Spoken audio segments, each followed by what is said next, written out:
Good evening, everyone. Myself Vikas Trivedi and welcomes on the YouTube platform of Cross and Climb Hisar.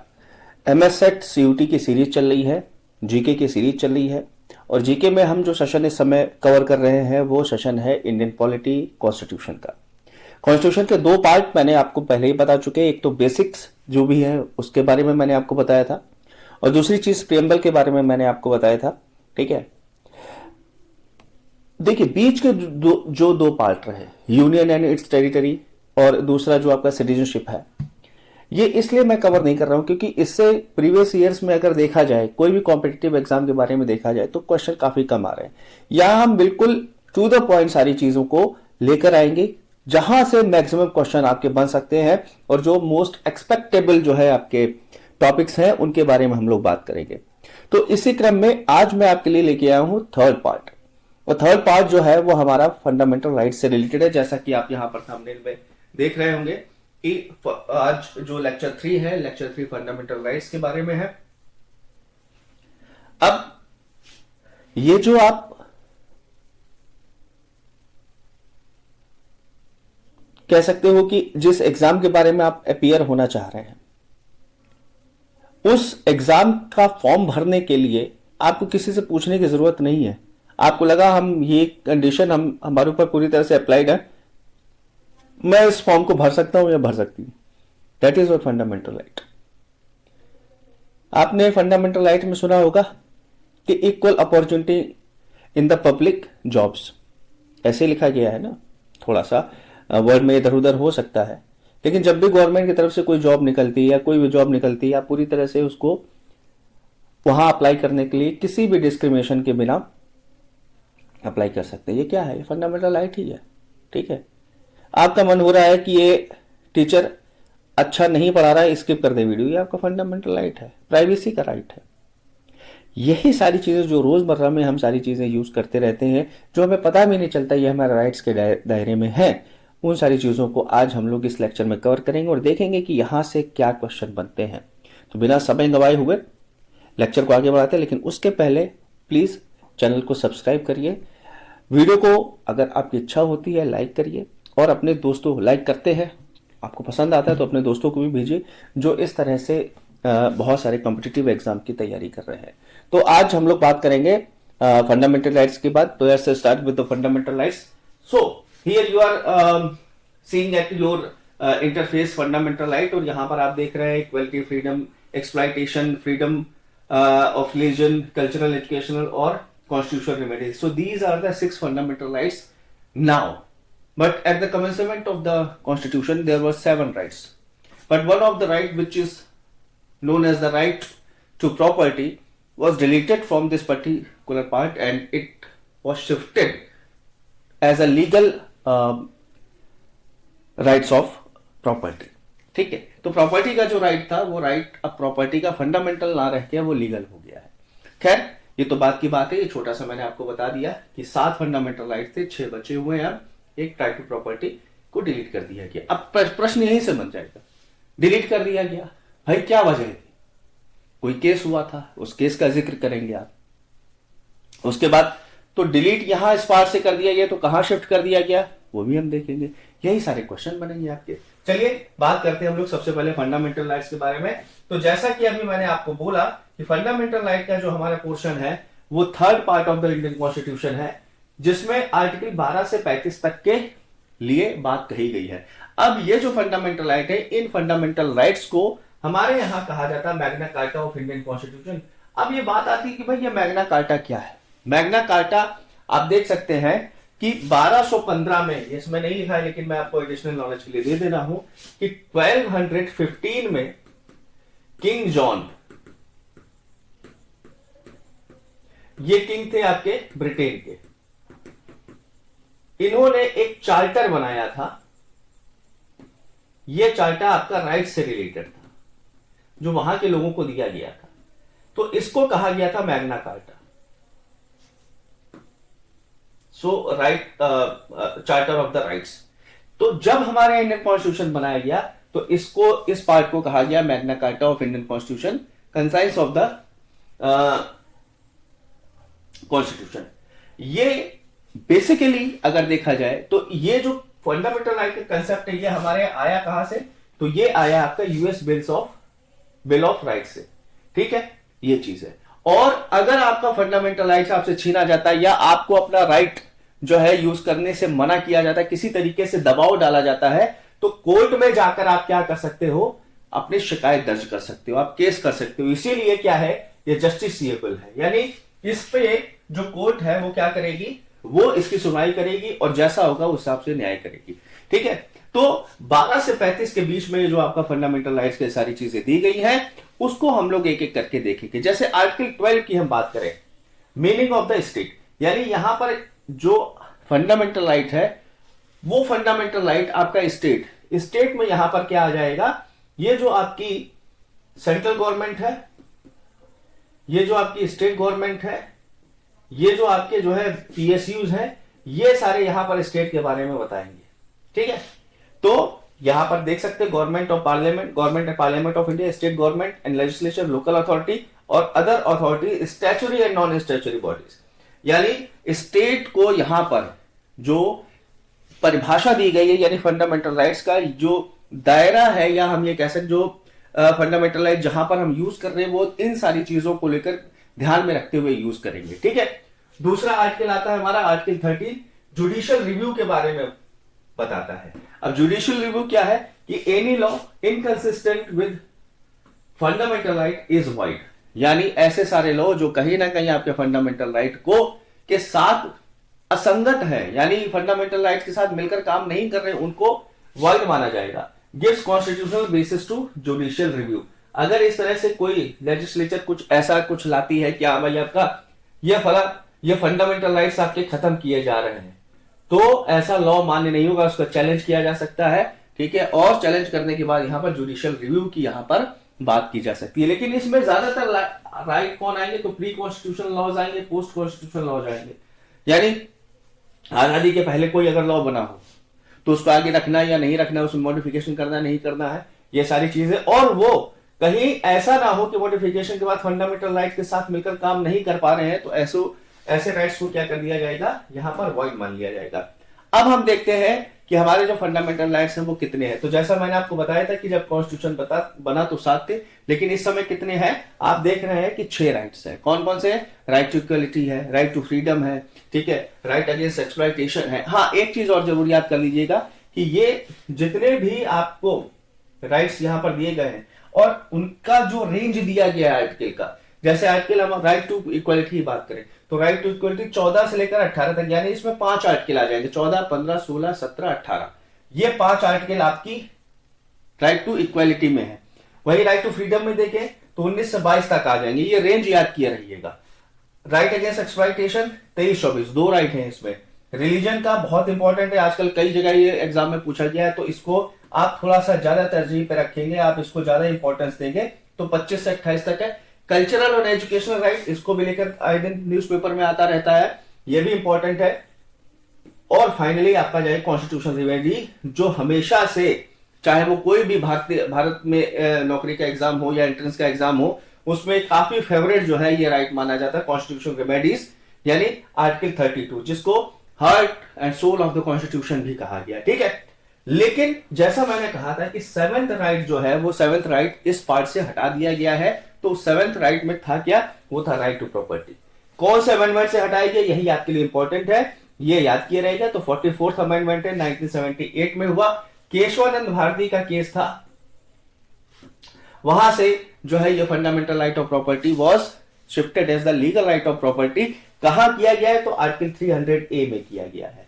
ठीक है, तो ये बहुत important है, जो एक्सेप्शन चीजें हैं वही आपसे एग्जाम में पूछी जाएंगी। ठीक है, तो ये आपके जो है राइट्स हो गए। अब एक एक करके हम लोग राइट्स देखेंगे। राइट टू इक्वालिटी क्या कहती है? राइट टू इक्वालिटी का मतलब है कि यहां पर इक्वालिटी को लाने के लिए, ठीक है, जितना भी आपका डिस्क्रिमिनेशन है, उस डिस्क्रिमिनेशन को कहीं ना कहीं हमको खत्म करना होगा। ठीक है, ये नहीं होना चाहिए। और ऐसे जो है लॉज बनाने चाहिए जिससे ये ना लगे कि किसी को एक्स्ट्रा प्रिविलेज मिल रहा है। लेकिन जो क्वेश्चन आपसे पूछे जाएंगे वो क्वेश्चन आपसे चांसेस ज्यादा है कि जो एक्सेप्शन है इसमें, उन एक्सेप्शन से रिलेटेड, तो जो आपके ये राइट टू इक्वलिटी, इस राइट टू इक्वलिटी को दो अलग अलग राइट्स के हिसाब से बांटा गया है, इक्वलिटी बिफोर लॉ और इक्वल प्रोटेक्शन ऑफ लॉ। ठीक है, इक्वलिटी बिफोर लॉ ये आपका लिया गया है यूके से, और equal protection before law, equal protection of law ये आपका यूएस से लिया गया है। ठीक है, तो इसमें क्या है कि रूल ऑफ लॉ क्या कहता है, एंटी आर्बी ट्रेडीनेस इसके बारे में बताया गया है, और नेचुरल जस्टिस के बारे में बताया गया। अब नेचुरल जस्टिस क्या है? नेचुरल जस्टिस अगर हम बात करें कि कोई व्यक्ति भूखा है, उसको खाना देना है, ठीक है, नहीं दे रहे हैं तो फिर दिक्कत हो जाएगी उसके लिए, है ना। तो ये चीज है, तो यहां पर ये सारी चीज बताई गई। आर्टिकल 15 क्या कह रहा है? No discrimination. डिस्क्रिमिनेशन कई बार ये पूछा गया है, चाहे धर्म हो, चाहे जाति हो, चाहे आपका जो है जो नस्ल है, जो आपका जो है सेक्स है, मेल है, फीमेल है, क्या है, प्लेस ऑफ बर्थ है, इसके आधार पर किसी भी तरह का डिस्क्रिमिनेशन नहीं होगा। और यहां पर एक एक्सेप्शन मिलता है कि special provision for women and children. देखिए, महिलाओं के लिए कुछ स्कीम्स स्पेशल बनाई जाती है, बच्चों के लिए स्पेशल स्कीम बनाई जा रही है। तो आप कहेंगे कि भाई वो चाहिए, हमको भी चाहिए जो स्कीम बनाई जा रही है उसका बेनिफिट, तो आप नहीं कर सकते, क्योंकि ये स्पेशल यहां पर वीमेन और चिल्ड्रन के लिए बनाया गया है। यहां पर अगर हम इक्वलिटी की बात करें तो ऐसे सारे लॉज, ठीक है, जो है आम आदमी के लिए है, अगर वो कन्विक्टेड है तो जो लागू होंगे वो आपको प्रेसिडेंट पर लागू नहीं होंगे, गवर्नर्स पर लागू नहीं होंगे, यानी जितनी भी एलीट क्लास के इस तरह की पोजीशंस हैं उन पर ये लागू नहीं होगा। तो कहीं ना कहीं राइट टू इक्वलिटी का भी यहां पर हम क्या देखते हैं, यहां पर भी हम देखते हैं कि इसका एक्सेप्शन मिल रहा है। तो राइट टू इक्वलिटी में जो बड़ी हमारी पोजीशंस है उन पर जो है ये राइट टू इक्वलिटी अप्लाई नहीं हो रहा है, और डिस्क्रिमिनेशन ना हो इसके लिए आर्टिकल 15 है। लेकिन डिस्क्रिमिनेशन यहां पर मेल ये कह सकते हैं कि भाई जो है वीमेन के लिए जो है मैटरनिटी लीव के लिए स्पेशल है, तो हमें भी पैटर्निटी लीव चाहिए। ठीक है, खैर ये तो मैंने एक बात कही है, कुछ देशों में ये दी जाती है, हमारे यहाँ भी इस तरह की बात चल रही है। ठीक है, तो ये चीज है। तो ये आर्टिकल 15 है आपका। आर्टिकल 16 क्या कह रहा है? Equal opportunity in public employment. ठीक है, अब यहां पर इस पब्लिक एम्प्लॉयमेंट, ठीक है, पता चला आपका सिविल सर्विसेज का फॉर्म निकला। ठीक है, अब सिविल सर्विसेज का फॉर्म निकला, सारे लोगों को फॉर्म भरने की आजादी दी गई है। लेकिन वही जो जनरल कैंडिडेट है अगर 100 नंबर पा रहा है, वही एक रिजर्व कैंडिडेट है वो 90 नंबर मान लीजिए पा रहा है, तो मोस्ट चांस है कि जो 90 नंबर पा रहा है उसके लिए एडमिशन हो जाए। तो जो रिजर्वेशन जो दिया गया है, तो रिजर्वेशन यहां पर एक एक्सेप्शन है आपका, तो इसको दिमाग में रखिएगा। अब रिजर्वेशन की बात करें तो रिजर्वेशन के लिए जैसे बैकवर्ड कम्युनिटी के लिए जो रिजर्वेशन दिया गया है वो मंडल कमीशन के आधार पर दिया गया, मंडल कमीशन। ठीक है, मंडल कमीशन ने अपनी रिपोर्ट जो है 70s के आसपास जो है 1969 के आसपास जो है अपनी पेश की थी, और फिर वीपी सिंह की गवर्नमेंट में, ठीक है, 27% रिजर्वेशन दे दिया गया था इसको, ओबीसी को। तो ये कहीं ना कहीं एक्सेप्शन है, क्योंकि इक्वल अपॉर्चुनिटी पब्लिक एम्प्लॉयमेंट में मिलने के बावजूद भी रिजर्वेशन दिया गया है। इससे पहले 15% आपका एससी के लिए रिजर्वेशन था ही, 7% आपका एसटी के लिए था ही। तो इस तरह से हम ये देखते हैं कि स्पेशल यहां पर रिजर्वेशन दिया गया है, और इसके पीछे जो दलील दी गई थी वो दलील ये दी गई थी कि इन लोगों ये काफी पिछड़े हैं और इनका अपलिफ्टमेंट करने की जरूरत है। हालांकि जो है इन्होंने एक चीज ये भी रिकमेंड की थी कि 10% जो जनरल पुअर है उनको भी रिजर्वेशन दिया जाए, लेकिन उस समय इसको खत्म कर दिया गया था, उस समय इसको खारिज कर दिया गया था। लिहाजा अब आप देखते हैं कि बाकायदा अमेंडमेंट करने के बाद हमारे यहाँ ईडब्ल्यूएस का जो है ये क्या दिया गया है, अब रिजर्वेशन दे दिया गया। तो यहां पर ये एक्सेप्शन मिलता है। आर्टिकल 17 क्या कहता है? Abolition of untouchability. पुराने समय में जिस तरह से ये लोग अछूत हैं, इनके हाथ का पानी नहीं पी सकते, इस तरह की अगर कोई भी भावना दर्शाएगा व्यक्ति तो उसको क्या किया जाएगा? दंडित किया जाएगा। ठीक है, तो ये चीज है। तो ये आपका क्या है? अनटचेबिलिटी को रोकने के लिए बनाया गया। आर्टिकल 18 इंपॉर्टेंट है, एबोलिशन ऑफ टाइटल्स। ये नहीं है कि श्री सी 108 चच्चू दद्दू पप्पू लगाए आप जो है अपने सामने घूम रहे हैं और आपको चाहिए कि हाँ भाई यह टाइटल हमारे नाम के आगे लगा हुआ है तो हमें स्पेशल प्रिविलेज मिले। नहीं, ऐसा कुछ नहीं है। आप राजा रजवाड़े, महाराजा फलाने, राजा ये, नवाब ये लगा सकते हैं, लेकिन उसका कोई मकसद नहीं है। ठीक है, वो सिर्फ नाम मात्र के टाइटल है। टाइटल आप लगा सकते हैं जो आपने अपनी मेहनत से, अपने जो है क्या कहते हैं जीवन को का पूरा त्याग करके आपने जो लिया है। एजुकेशनल जो है यानी मिलिट्री टाइटल्स और एजुकेशनल टाइटल्स, यही दो अडॉप्ट कर सकते हैं। अब मान लीजिए आपने पीएचडी कर ली तो आप अपने नाम के आगे डॉक्टर लगा सकते हैं। आप सेना में गए, ठीक है, तो पता चला आप अपने आगे कर्नल लगा सकते हैं, ठीक है। तो ये जो टाइटल्स हैं ये आपने अपनी मेहनत से, ठीक है, प्राप्त की हैं, इस वजह से इनको आप लगा सकते हो, क्योंकि सिर्फ दो ही तरीके के टाइटल्स अलाउड है, एक मिलिट्री टाइटल्स और दूसरा एकेडमिक टाइटल्स, ठीक है। तो ये चीज है। हाँ, आपने अपना पूरा जीवन आपको अपने खपा दिया है, आपको जो है भारत रत्न दिया गया है या जो है पद्म भूषण पद्म विभूषण दिया गया है, तो इस तरह के जो सिविलियन अवार्ड्स हैं उनके जो टाइटल है वो भी प्रेफिक्स या सफिक्स में आप लगा सकते हैं। तो ये आजादी दी गई है। बाकी आप कोई भी टाइटल लगा लीजिए, आपको एक इक्वल ट्रीटमेंट की तरह, इक्वल पर्सन की तरह ट्रीट किया जाएगा। तो यहां पर देखिए मेरिट एंड एकेडमिक डिस्टिंक्शन, यहां पर आप देख सकते हैं, अगर ये है तो ये टाइटल आप लगा सकते हैं, वरना फिर टाइटल आपके लगाने का कोई मतलब नहीं रह गया। उसके बाद हम ये देखते हैं कि बहुत इंपॉर्टेंट आर्टिकल आता है, आर्टिकल 19 फ्रीडम देता है आपको, राइट टू फ्रीडम।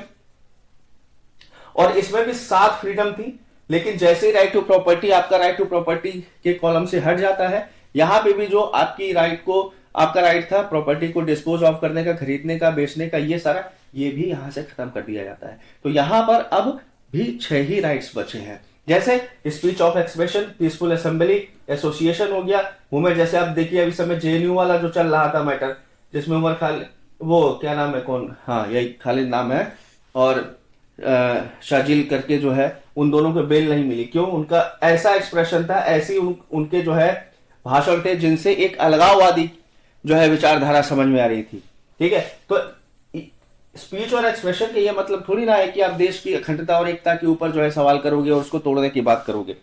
यानी ये लिमिटेशंस यहां पर दी गई हैं। हमारे यहां एब्सोल्यूट राइट नहीं है, हमारे यहां जो फंडामेंटल राइट्स दिए गए हैं, these are not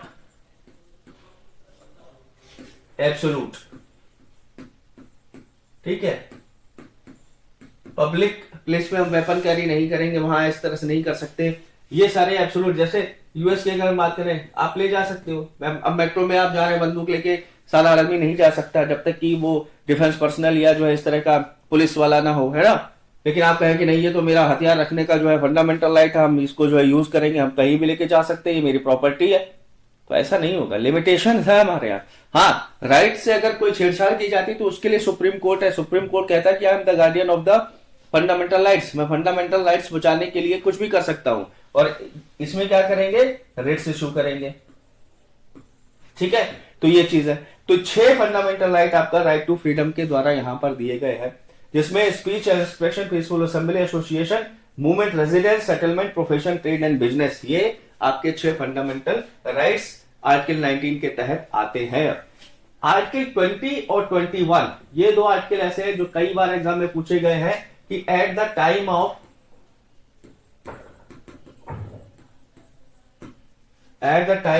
national emergency कौन से ऐसे आर्टिकल हैं, कौन से ऐसे फंडामेंटल राइट्स हैं जो डिसॉल्व नहीं हो सकते हैं। तो यही 2 है, प्रोटेक्शन इन क्रिमिनल केसेस, ठीक है, और लाइफ एंड पर्सनल लिबर्टी। क्या है भाई कि मान लीजिए आप किसी भी जो है जुर्म की अगर बात कहा जाए तो उसमें मान लीजिए आप कन्विक्टेड हैं, तो आपको फिर भी आपके साथ किसी भी तरह का एक्सप्लॉयटेशन न हो, इसलिए आर्टिकल 20 दिया गया है। क्या कहता है, एक्स पोस्ट फैक्टो लॉ, मतलब जो प्रेजेंट लॉ है, ठीक है, अगर उस लॉ के तहत आपको कोई सजा मिलती है, ठीक है, पनिशमेंट मिलती है, तो आगे अगर उस लॉ में कोई तब्दीली होती है, यानी जो मान लीजिए आपने चोरी की, उसमें आप पकड़ लिए गए, चोरी की सजा 2 महीने रखी गई, लेकिन आगे चल के यही चोरी की सजा 6 महीने हो गई, और 2 महीने से पहले आप दो महीने से पहले आपके 2 महीने पहले जो सजा का टाइम है उससे पहले ये लॉ आ गया, तो ऐसा नहीं है कि हाँ ये 6 महीने वाला आपके लिए लागू हो जाएगा ना, जो उस समय का प्रेजेंट लॉ था वही लागू होगा। इसलिए जो बदलते हुए वातावरण में नया नियम आया है वो लागू नहीं होगा। दूसरी चीज, नो डबल जियोपार्डी। क्या मतलब हुआ इसका? कई बार आप लोगों ने पढ़ा होगा, एक ही, ठीक है, ऑफेंस के लिए 2 बार सजा नहीं दी जाएगी। ठीक है, मान लीजिए आपने 5 मर्डर किए और कहीं आपको कैपिटल पनिशमेंट दे दी गई, फांसी सजा दे दी गई, तो ये नहीं कि 5 बार आपको दी जाएगी, नहीं, एक जुर्म के लिए एक सजा, एक बार के लिए। ठीक है, और नो सेल्फ इंक्रिमिनेशन, अपने ही खिलाफ हम जो है गवाही देने के लिए हम बाध्य नहीं किए जाएंगे, ये चीज निकल के आई। लिमिट ऑन पेनल्टी, ये भी चीज है। लिमिट ऑन पेनल्टी का मतलब ये थोड़ी ना कि सरकार या कोई भी जो है जो आप कह सकते हो कि पर्सनल है वो आप पर कितना भी फीस इंपोज, वो पेनल्टी इंपोज कर सकता है, ऐसा नहीं होगा। हर चीज की लिमिटेशन दी गई है। तो ये यहां पर आर्टिकल 20 के अंतर्गत आ गया। और 21 बहुत important, life and personal liberty, जिसके तहत बहुत सारे आपके पर्सनल राइट जो आपके फंडामेंटल राइट है वो इसमें जोड़े गए थे। भाई शुरुआती दौर में देखा जाए तो यहां पर क्या था कि ये आपको जो लेजिस्लेचर कोई आर्बिट्रेटरी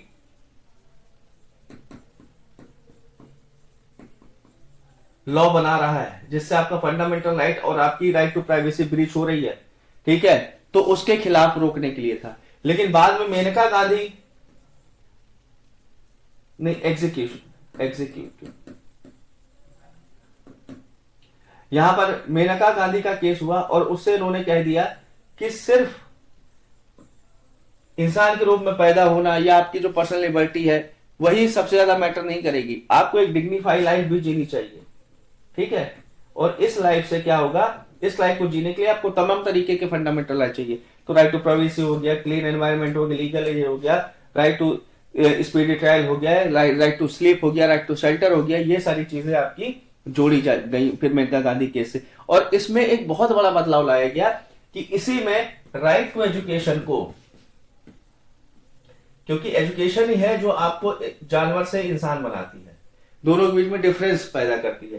तो राइट टू एजुकेशन को इसी आर्टिकल के आर्टिकल 21A के तहत यहां पर क्या कर दिया गया, 42nd amend 86th amendment act के द्वारा जो 2002 में हुआ यहां पर लगा दिया गया, यहां पर क्या कर दिया गया, इंसर्ट कर दिया गया। जबकि इसका जो बेस आर्टिकल है, ये याद रखिएगा, ठीक है, फंडामेंटल राइट्स में जो हम राइट टू एजुकेशन देखते हैं, उसका जो बेस आर्टिकल वो आर्टिकल 45 है, जो किसका है, डीपीएसपी का, जो छोटे बच्चों को फ्री एजुकेशन प्रोवाइड करने के लिए क्या किया जाए, जहां तक मुझे याद आ रहा है अप टू 7 इयर्स ये क्या किया जाएगा, फ्री कंपलसरी एजुकेशन दी जाएगी। तो यही चीज बढ़ा के 6 से 14 साल तक कर दी गई। ये कौन सा अमेंडमेंट है, 6th अमेंडमेंट है, बहुत इंपॉर्टेंट है, इसको देख लीजिएगा। ठीक है, उसके बाद हम बात करते हैं आर्टिकल 22।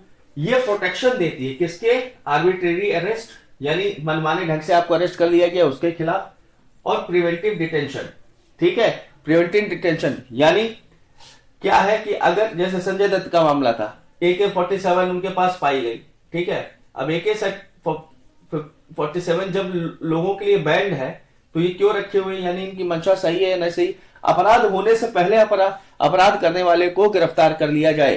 ठीक है, तो ये दो तरीके से आर्बिट्रेटरी अरेस्ट और प्रिवेंटिव डिटेंशन को बताता है। तो ये जो प्रोटेक्शन है ये एक आपका पनिटिव डिटेंशन, यानी आप पर जो इल्जाम लगाए गए वो सिद्ध हो गए हैं, लेकिन फिर भी आपको जो है क्या कहते हैं, अधिकार मिलेगा। ठीक है, ये चीज ये आपका बता रहा है। उसके बाद राइट अगेंस्ट एक्सप्लॉयटेशन बहुत इंपॉर्टेंट है। इसमें आर्टिकल 23 ह्यूमन ट्रैफिकिंग, जो इंसानों की खरीद फरोख्त हुआ करती थी उसको रोकता है। बेगारी यानी आपने किसी से काम करवाया उसको फिर मार के भगा दिया, पैसा नहीं दिया, और फोर्स लेबर को यहां पर रोकता है। तो दिस इज अबाउट आर्टिकल 23। और चाइल्ड लेबर को रोकने के लिए जो आपका आर्टिकल है वो क्या है, वो है आर्टिकल 24 कि नो चाइल्ड बिलो 14 ईयर्स। ठीक है, इसको आप जो है factory, mines, hazards job in सब में नहीं लगा सकते हैं। ठीक है, और इसीलिए आपने देखा कि हमारे यहाँ चाइल्ड लेबर को भी 2016 में अमेंड किया गया है। ये पूछा जा सकता है, ये थोड़ा डीप जो है फैक्चुअल क्वेश्चन बन जाएगा, तो इस तरह से यहाँ पर चीजें निकल के आ जाएंगी। आगे बढ़ते, right to freedom of religion बहुत इंपॉर्टेंट है। इसमें भी 25 आर्टिकल क्या कह रहा है, आपको अपने धर्म का पूरी तरह से संज्ञान होना चाहिए, उसको जो है संज्ञान होने का अधिकार है, उसको जो है बताने का, उसको उसकी प्रैक्टिस कराने का, उसको फैलाने का, सारी चीजें जो है यहाँ पर जो है आपको दी गई हैं। लेकिन इससे ना ही पब्लिक ऑर्डर ब्रीच होना चाहिए, ना ही दूसरे धर्म की मोरालिटी ब्रीच होनी चाहिए, ना ही किसी भी तरीके से जो है हेल्थ पर एडवर्स इफेक्ट पड़ना चाहिए। उसके बाद आर्टिकल 26 कह रहा है कि religious denomination can manage religious affairs own property. ठीक है, कहीं ना कहीं ये जो है आपका उसमें भी आया है, जो वक्फ बोर्ड वाला आया था।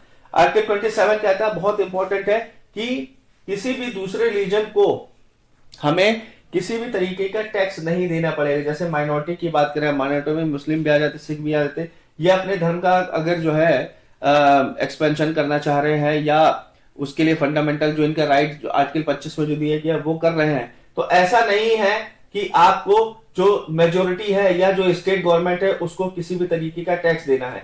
जैसे पुराने समय में, ठीक है, जजिया हुआ करता था जो मुसलमानों के द्वारा नॉन मुस्लिम्स पर लगाया जाता है। तो ऐसा नहीं है कि अगर आप नॉन मेजोरिटी कम्युनिटी में है तो आपको किसी भी तरह का मेजोरिटी कम्युनिटी को या सरकार को टैक्स देने की जरूरत है। तो ये चीज है, और खासकर धर्म के प्रमोशन करने में। उसके बाद आर्टिकल 28 क्या कहता है, no religious instruction in state funded institution, यानी यहां पर जबरदस्ती कोई भी सरकारी स्कूल या सरकारी इंस्टीट्यूशन किसी पर भी अपना जो है ये जो धर्म है उसको थोप नहीं सकता है।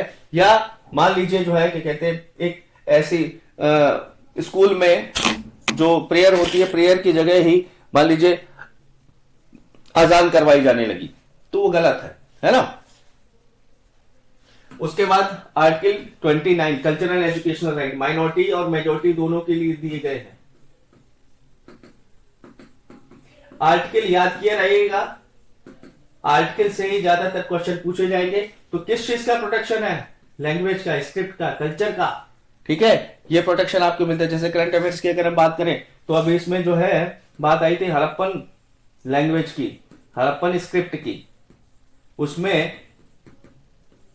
ये चीज आई थी कि हर व्यक्ति को अपना जो कल्चर है, जैसे इसके अलावा और अगर हम करंट अफेयर्स की बात करें तो कल्चरल जो है अधिकार को, कल्चरल अधिकार को प्रिजर्व करने के लिए, जैसे अभी मणिपुर में आप देख रहे हैं जैसे जो दंगा वंगा हुआ था, है ना, ये चीज है। Applies to any section of the citizen, हाँ बिल्कुल अप्लाई करता है, ठीक है। Any section of the citizen का मतलब चाहे माइनॉरिटी हो चाहे मेजोरिटी में हो। आर्टिकल 30 क्या कहता है, बहुत इंपॉर्टेंट है, माइनॉरिटीज के लिए रिलीजियस एंड लिंग्विस्टिक है। ये क्या कर सकते हैं, ये स्टैब्लिश कर सकते हैं और एडमिनिस्टर कर सकते हैं ऐसे इंस्टीट्यूशन जो इनके रिलीजन से रिलेटेड हो। जैसे मदरसा की अगर हम बात करें, हालांकि मदरसा में बड़े कठोर जो है नियम बना दिए गए हैं, ठीक है।